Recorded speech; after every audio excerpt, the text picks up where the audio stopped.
Also, in very positive news, I wanted to report that earlier today, the Nigeria under-20 team, the Flying Eagles, successfully qualified for the semi-finals of the under-20 Africa Cup of Nations currently taking place in Egypt. We were up against the defending champion Senegal. Why did I forget Senegal? I literally watched the match. Remember last week, we had not yet played Kenya, but Nigeria played Kenya and drew 2-2, which was quite a disappointing result, which meant that we ended up finishing second in our group and Morocco finishing first, which meant that we then got a tie against Senegal in the quarterfinals. The good news is Nigeria was the better team in all 120 minutes. It went extra time. It ended 0-0 in regulation time and extra time, and then Nigeria triumphantly beat the Lions, well, whatever their youth Teranga Lions are, 3-1 on penalty shootouts.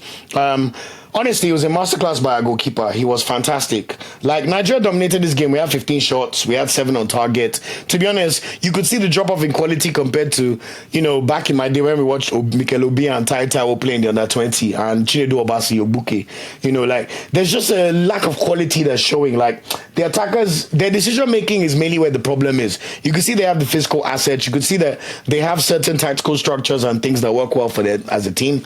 But that decision-making, a player on for the ball a bit too long and not releasing the pass at the right time, taking the wrong shot, not making the right cross, not making the right cutback. I hate to almost even joke, but there are moments where like the cutbacks were so poor that I was wondering that is it that they're not used to playing on like really, really good pitches? Because let's be honest, that's something we know about Nigeria. When I was growing up in boarding school in Nigeria, we used to play on red sand. Before we wear boots and play on pitch, it's not something that we're as used to as maybe people growing up in academies in Europe. Obviously, that's probably changed now, but there's just something with the efficiency that was missing in decision making. But still, compared to the Senegalese, who we must add have been lauded for their youth, setup and people coming through. I think the last tournament had Lamine Camara come through, who now plays for the Senegalese national team, senior team. So still, I want to give big kudos to the Flying Eagles. They really played well. I hope they tune up their decision making ahead of that semi-final. We're going to play the winner of the quarterfinal between South Africa or DR Congo. In the penalty shootout, our goalkeeper, I need to call him out, Ebenezer Harcourt, because I saw Botakot on the back of his shirt. Ebenezer Harcourt, man, this guy was fantastic in the penalty shootout. Man, Ebenezer, God bless you, man, and he did very well for his career. Obviously, we have Daniel Bameyi in centre-back pairing, who's the captain. He also played in the last Under-20 World Cup and Under-20 AFCON, but there are pretty good performances from a few players. Okoro, the left back, was excellent. Number 3, really, really good performers. Olise was okay as well. I thought he did quite well. The attackers, they were all right, but they stepped up when they had to step up the penalty shootout. The beautiful thing about penalty shootout was Senegal actually went first, and they missed. Great save by Ebenezer Harcourt, which just set the tone for the penalty shootout. And Nigeria scored all our pens. So Senegal missed one, then we scored ours, 0-1. Senegal now scored their second penalty, we scored our second one, 1-2. Then Senegal now missed their third penalty, great save by Harcourt again, which meant that Nigeria now scored our third pen. We were even 3-1 up. So Senegal, even just to save face to even score their fourth penalty, they couldn't do it. The guy hit the bar.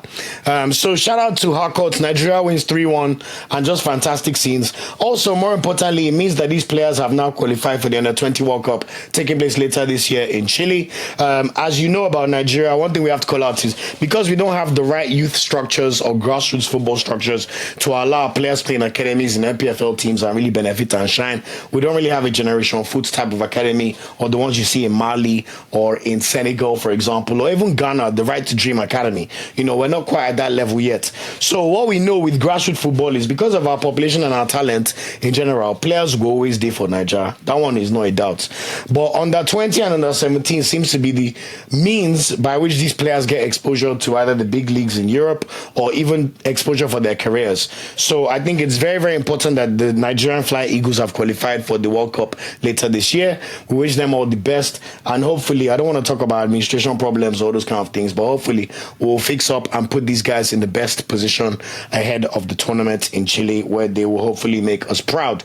So let's see what happens, who will end up being our semi-final opponent. That game will take place on Thursday, so please watch out for that game. And then whoever wins will definitely be playing on Thursday in the semi-final, and will definitely be playing on Sunday, because both the third place playoff and the final are both taking place on Sunday.